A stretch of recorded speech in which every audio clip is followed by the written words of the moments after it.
Every year she makes us a sweater, said Ron, unwrapping his own, and mine's always maroon.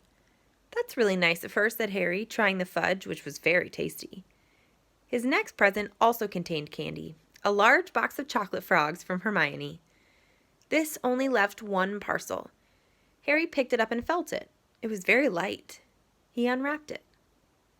Something fluid and silvery gray went slithering to the floor where it lay in gleaming folds. Ron gasped. I've heard of those, he said in a hushed voice, dropping the box of every flavor beans he'd gotten from Hermione. If that's what I think it is, they're really rare and really valuable. What is it? Harry picked the shining silvery cloth off the floor. It was strange to the touch, like water woven into material. It's an invisibility cloak, said Ron, a look of awe on his face. I'm sure it is. Try it on.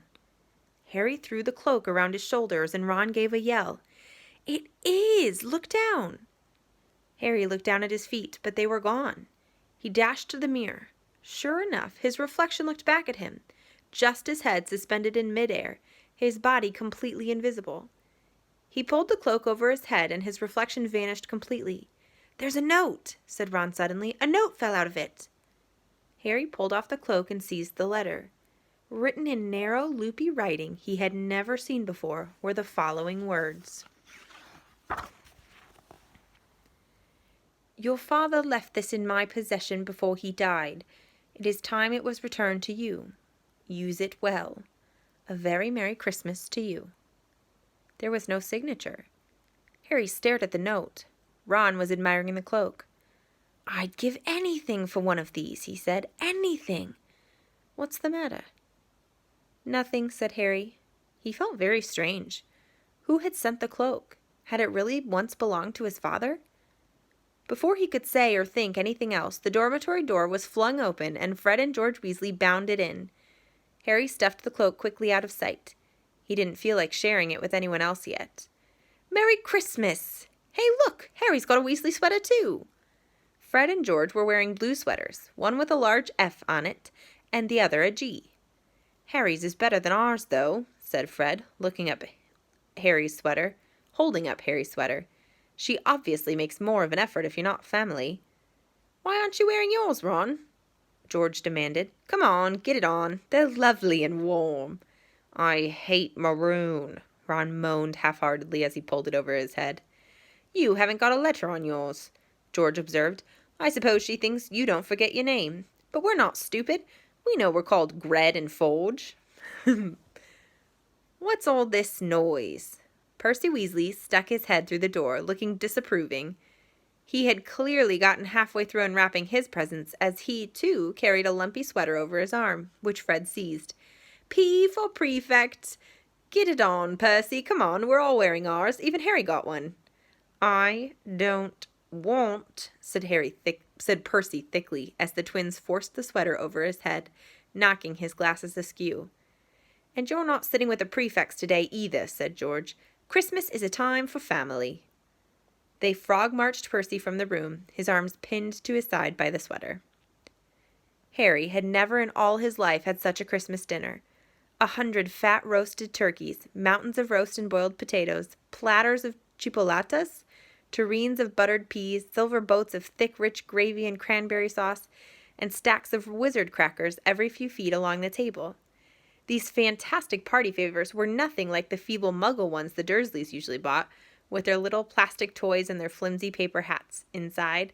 Okay, we have to pause there for a second, because this is a tradition in England, but it is not a tradition here. So, well, it's kind of becoming a little more popular, but crackers are not like the crackers that you're thinking of that we eat. Those are, in England, they have, it's almost like a toilet paper tube. That's not what it is, but it's cardboard, and it's covered in wrapping, and you crack it, and there's all of these things inside. So there's usually like little plastic toys. There's a paper crown usually, things like that. So that is a huge Christmas tradition over there. And so these, though, are different than that because they're wizard crackers. So we're going to read and find out what they do. So we are right back. Oh, let me see if I can get this. Here we go. Harry pulled a wizard cracker with Fred, and it didn't just bang, it went off with a blast like a cannon and engulfed them all in a cloud of blue smoke, while from the inside exploded a rear admiral's hat and several live white mice. Up at the high table, Dumbledore had swapped his pointed wizard's hat for a flowered bonnet, and was chuckling merrily at a joke Professor Flitwick had just read him.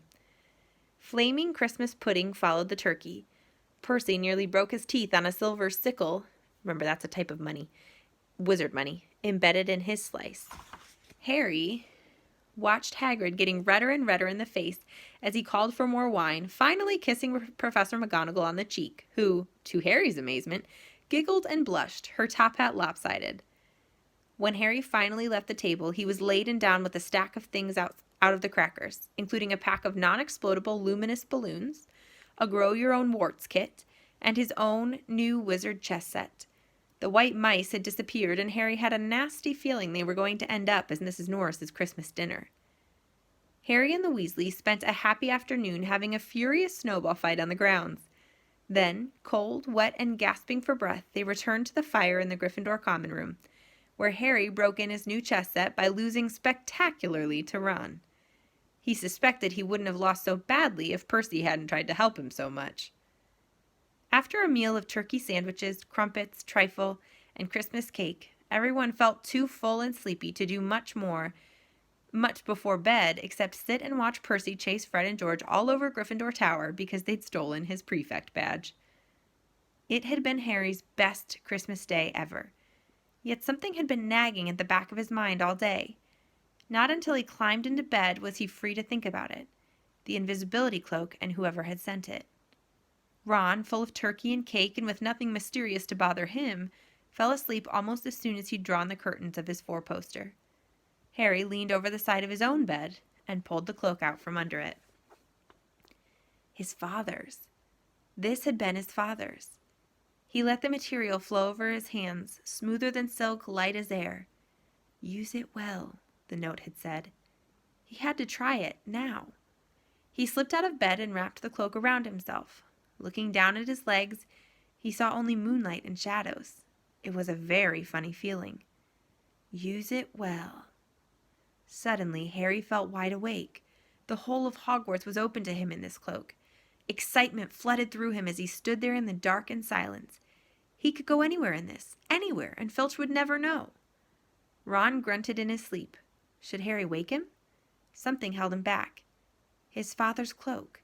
He felt that this time, the first time, he wanted to use it alone. He crept out of the dormitory, down the stairs, across the common room, and climbed through the portrait hole. "Who's there?" squawked the fat lady. Harry said nothing. He walked quickly down the corridor. Where should he go? He stopped, his heart racing, and thought, and then it came to him. The restricted section in the library. He'd be able to read as long as he liked, as long as it took to find out who Flamel was. He set off, drawing the invisibility cloak tight around him as he walked. The library was pitch black and very eerie. Harry lit a lamp to see his way along the rows of books. The lamp looked as if it was floating along in midair, and even though Harry could feel his arms supporting it, the sight gave him the creeps. The restricted section was right at the back of the library. Stepping carefully over the rope that separated these books from the rest of the library, he held up his lamp to read the titles. They didn't tell him much. Their peeling, faded gold letters spelled words in languages Harry couldn't understand. Some had no title at all. One book had a dark stain on it that looked horribly like blood. The hairs on the back of Harry's neck prickled. Maybe he was imagining it, maybe not, but he thought a faint whispering was coming from the books, as though they knew somebody was there who shouldn't be. He had to start somewhere. Setting the lamp down carefully on the floor, he looked along the bottom shelf for an interesting-looking book. A large black and silver volume caught his eye. He pulled it out with difficulty, because it was very heavy, and balancing it on his knee, let it fall open. A piercing, blood-curdling shriek split the silence. The book was screaming. Harry snapped it shut, but the shriek went on, one high, unbroken, ear-splitting note. He stumbled backward and knocked over his lamp, which went out at once. Panicking, he heard footsteps coming down the corridor outside. Stuffing the shrieking book back on the shelf, he ran for it. He passed Filch in the doorway. Filch's pale, wild eyes looked straight through him, and Harry slipped under Filch's outstretched arm and streaked up the corridor, the book's shrieks still ringing in his ears. He came to a sudden halt in front of a tall suit of armor. He had been so busy getting away from the library he hadn't paid attention to where he was going. Perhaps because it was dark, he didn't recognize where he was at all. There was a suit of armor near the kitchens, he knew, but he must be 5 floors above there. "You asked me to come to you, Professor, if anyone was wandering around at night, and somebody's been in the library. Restricted section." Harry felt the blood drain out of his face. Wherever he was, Filch must know a shortcut, because his soft, greasy voice was getting nearer, and to his horror, it was Snape who replied, "The restricted section? Well, they can't be far. We'll catch them." Harry stood rooted to the spot as Filch and Snape came around the corner ahead. They couldn't see him, of course, but it was a narrow corridor, and if they came much nearer, they'd knock right into him. The cloak didn't stop him from being solid. He backed away as quietly as he could. A door stood ajar to his left. It was his only hope. He squeezed through it, holding his breath, trying not to move it, and to his relief he managed to get inside the room without their noticing anything. They walked straight past, and Harry leaned against the wall, breathing deeply, listening to their footsteps dying away. That had been close, very close. It was a few seconds before he noticed anything about the room he had hidden in.